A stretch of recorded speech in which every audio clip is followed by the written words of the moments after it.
how the wealthy design travel to reduce mental load. For most people, the very idea of a vacation triggers a cascade of decisions, a second job that begins long before you leave home. It's a complex logistical puzzle, a sprawling to-do list that can overshadow the excitement of the trip itself. The mental load begins to accumulate immediately. Which flight offers the best value without a grueling layover? Which hotel is truly as pristine as its photos suggest? Is it in a safe neighborhood? How do you secure a reservation at that one-of-a-kind restaurant? What happens if a flight is cancelled? Each question is a small tax on your cognitive resources. This is the standard travel experience, an exercise in optimization and risk management, where the traveler is the sole project manager. But for high net worth and ultra high net worth individuals, the entire philosophy of travel is inverted. It is not designed to add decisions, it is meticulously engineered to remove them. This isn't about simple convenience, it's a strategic imperative. Because at the highest levels of wealth, the most finite and precious resource isn't money, it's mental energy. Wealth often comes with a relentless cognitive demand. The daily landscape is a minefield of high-stakes choices. Portfolio management requires constant vigilance against market volatility. Business oversight means steering multinational operations through unpredictable currents. Every day brings fresh concerns over legal exposure, tax implications, and the careful curation of a public reputation. Each decision carries significant weight, and the sheer volume is immense. Over time, this creates what psychologists call executive function depletion, a gradual draining of the brain's finite resources for decision-making, emotional regulation, and complex problem-solving. The mind becomes a fatigued muscle. Therefore, travel, for these individuals, must not add to this cognitive load. Its primary function is not just leisure, but restoration. It must actively replenish the very mental capacity that their daily lives deplete. This is why delegation becomes the first and most fundamental design principle. Elite travelers rarely, if ever, plan their own trips. Instead, they activate a trusted ecosystem of specialists.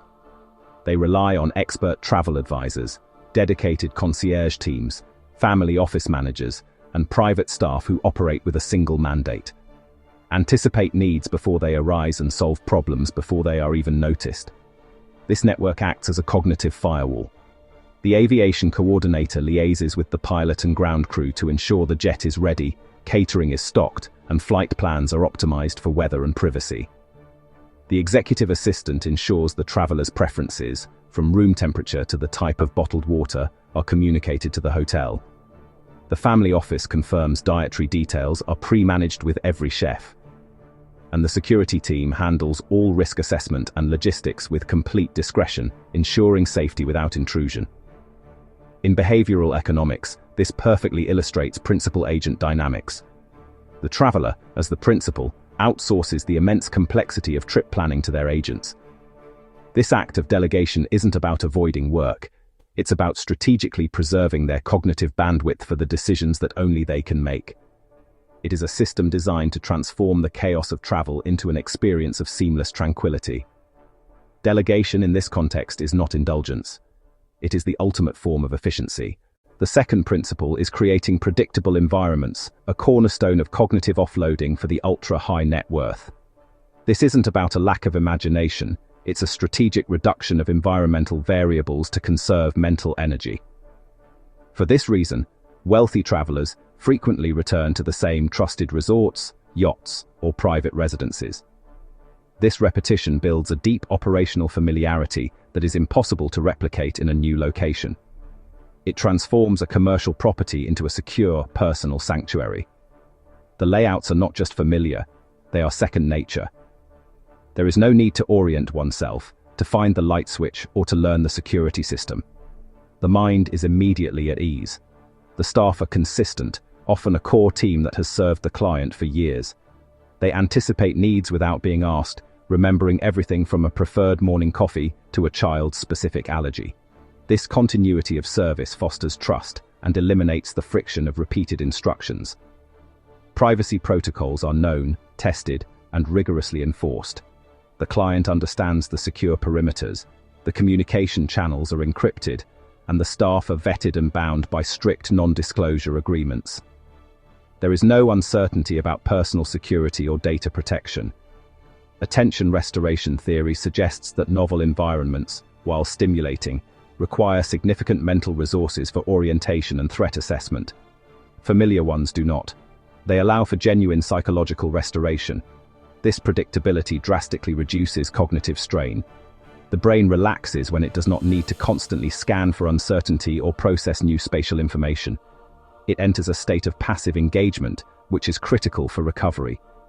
Minimizing decision-making is equally, if not more, important. For a high-level executive, the modern world presents a paradox of choice. Abundant choice is not freedom. It is friction. It is a tax on attention. Psychology describes this as decision fatigue, the gradual depletion of willpower and executive function after a series of choices, no matter how trivial. Every option presented, what to eat, what to wear, which activity to book, drains finite executive resources needed for high-stakes strategic thinking. To counteract this, luxury advisors design no-choice or single-choice experiences. Details are not just pre-curated, they are automated based on a deep evolving profile of the client's preferences.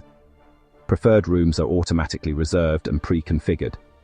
The climate control, lighting, and even the brand of bottled water are set to the client's baseline before they even step foot on the property. Restaurants are selected in advance, and menus are often pre-designed with the chef based on detailed dietary profiles, removing the need to ever review a menu.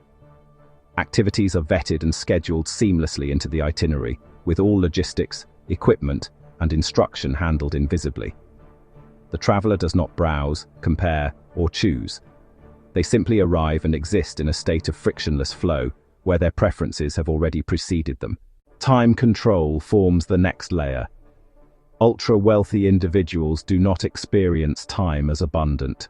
They experience it as scarce. Crowds waste it, lines fragment it, delays erode it. Private terminals, yacht charters, villa compounds, and hyper-smooth transport systems eliminate these inefficiencies. Travel days are not chaotic, they flow. This protects what behavioral economists call attention scarcity, the limited mental space available for meaningful focus. Curated itineraries further reinforce cognitive relief. Structured downtime, often referred to as white space, is intentionally built into travel plans. This is not idleness, it is neural recovery. Executive performance research shows that strategic rest rebuilds prefrontal resilience, improving emotional regulation and long-term decision quality. The wealthiest travelers understand that restoration is an investment. Beyond the logistics of the journey itself, the environment in which the traveler rests and recalibrates plays an equally critical role.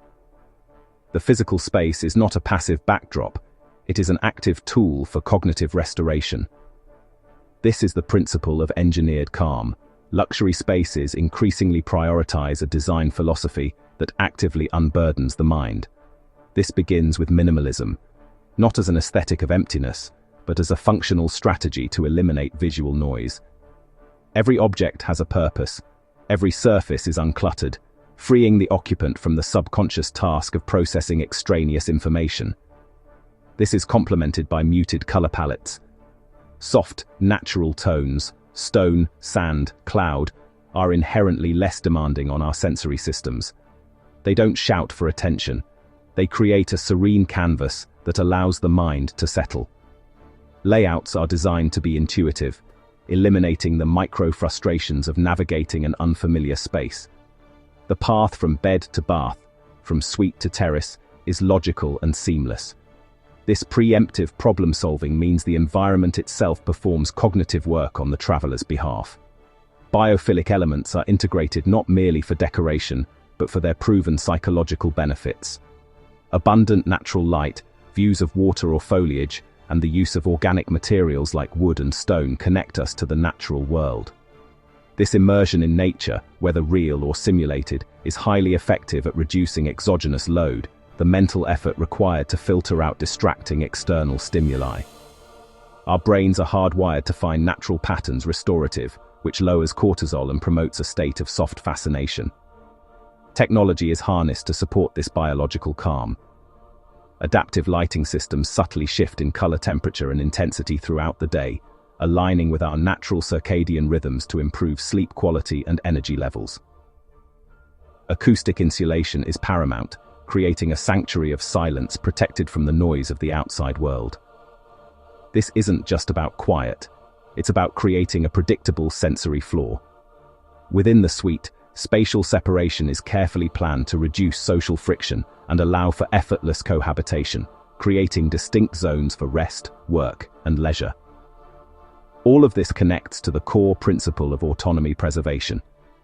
In their daily lives, high-level decision-makers are accustomed to control. The paradox of conventional travel is that it often strips this control away, replacing it with 1,000 trivial choices and dependencies.